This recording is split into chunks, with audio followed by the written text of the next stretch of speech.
And King Charles III will now, of course, be represented in this country by Governor General Mary Simon.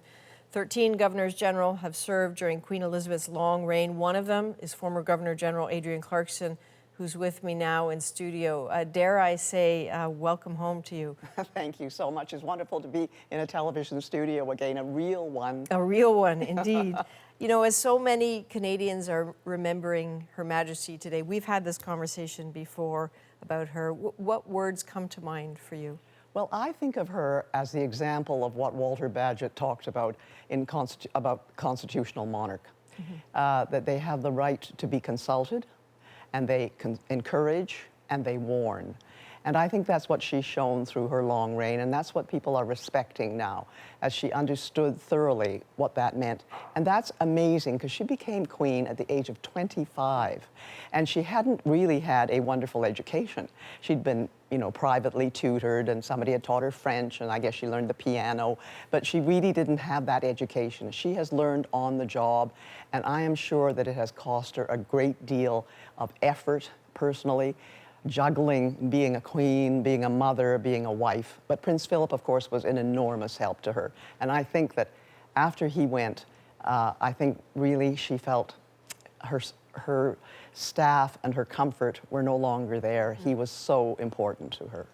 And speaking of important, your perspective is important to us, because it is not just an intellectual one or a political one, it's a deeply personal one. Because in your role, you had a connection. And I know you had a bond with that experience at Balmoral.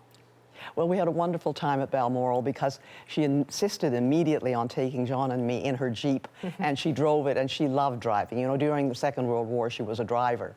And she just wanted to show her property off, the 50,000 acres. And she loved Balmoral. And I think she connected with Queen Victoria. I think in many ways she thought Prince Albert gave Balmoral to Queen Victoria. And somehow she felt that it was a personal place that she could be. And to be welcomed there and to have that personal connection with her, to see her passion for it, was really quite fun and extraordinary. And on her bagpipes, which played for us, she played only Canadian music. Oh, come on. Canadian music, you know, the Royal 22nd song, everything was Canadian. And she made a point of that. She said, "We have Canadian music for you," which was really terrific. Was she funny? I think she had a kind of dry wit. I think she was a very shy person, which is a typical elder daughter of somebody like the Queen Mother, who was very flamboyant in many ways, and, you know, flirty and all of that. And I think that she had a quiet wit, which she and Prince Philip shared. And I think she also had the experience of meeting so many people that she kept her powder dry, so she was able to look at things, I think, with a certain sense of irony. Extraordinary.